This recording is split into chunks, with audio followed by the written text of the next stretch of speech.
Halo, perkenalkan nama saya Balkan Nopal. Di sini saya akan membahas tentang sesat pikir.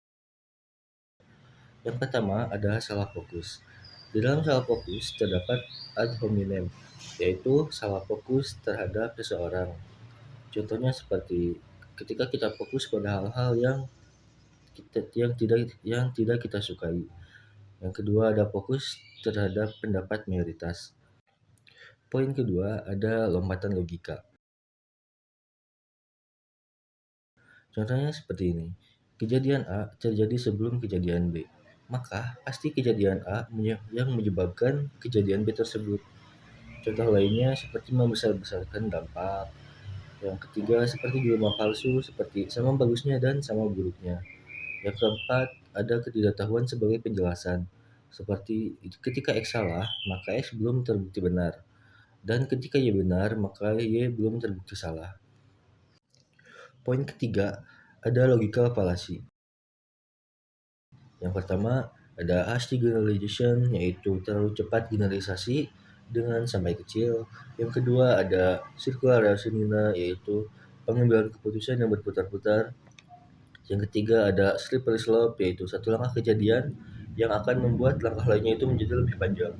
Yang keempat ada strawman, yaitu menetapkan target palsu yang berupa argumen baru. Yang kelima ada ad hominem, yaitu menyerang pribadi bahkan argumen. Dan yang keenam ada fase dikotomi, yaitu hanya ada dua alternatif pilihan. Yang keempat ada kritis membaca berita. Prinsip dari kritis. Assalamualaikum warahmatullahi wabarakatuh. Di sini saya Putri Daniasi akan menjelaskan tentang kritis membaca berita. Kedua, kritis membaca hasil penelitian. Akan menjelaskan tentang kritis membaca berita. Prinsipnya itu ada dua, teliti sebelum percaya, teliti sebelum sebar. Langkah-langkah agar berita dapat dipercaya. 1. Periksa reaksi emosional kita. Apakah kita mendapatkan berita itu saat kita marah, jijik, ataupun sedang senang. Terus kedua, ingat dari mana berita itu didapatkan, apakah di media sosial ataupun di televisi. Terus ketiga, perhatikan judul berita. Sebelum kita melihat isinya, kita itu harus melihat judulnya. Terus keempat, apakah bedanya kredibel atau familiar. Terus kelima, waspada waktu tayang berita. Bisa jadi berita itu sedang maraknya sama judulnya tapi berbeda tahunnya. Kayak berita 2013 akan viral lagi di 2024. Jadi perhatikan waktu tayang berita. Terus ke-6, waspada kutipan berita. Terus yang ke-7, periksa tautan ke sumber lain.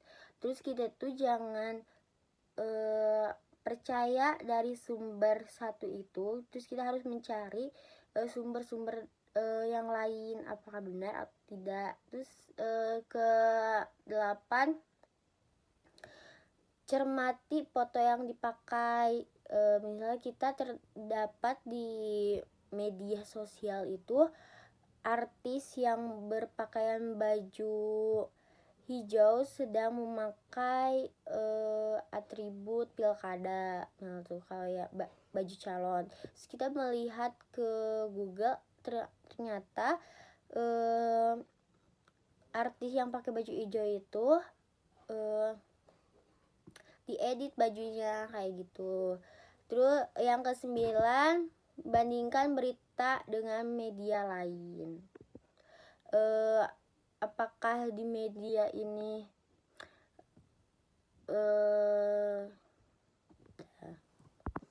mari kita lanjut. Ada kritis membaca hasil penelitian. Langkah agar kita tidak tersesat oleh hasil penelitian itu ada langkah-langkahnya loh. Yang ke-1, apakah judul sensasional? Kedua, apakah penelitian bisa dibaca?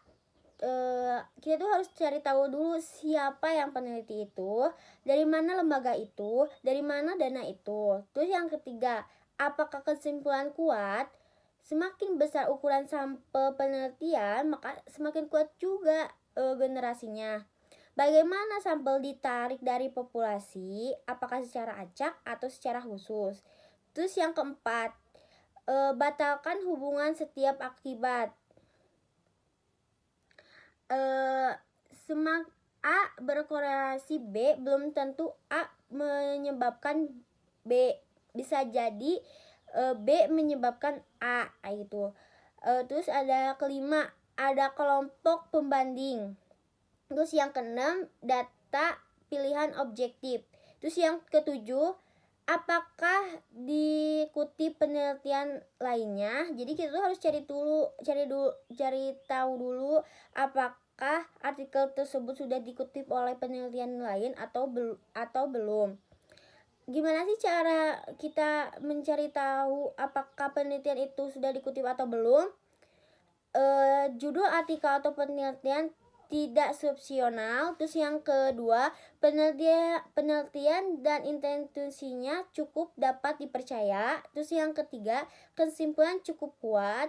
Terus hubungan sebab akibat cukup kuat, bukan sekedar korelasi. Terus memakai kelompok pembanding dalam penelitian sebab akibat. Pemilihan data dilakukan dengan objektif. Penelitian pernah dikutip atau diulang oleh penelitian lain. Sekian dari kelompok kami. Assalamualaikum warahmatullahi wabarakatuh.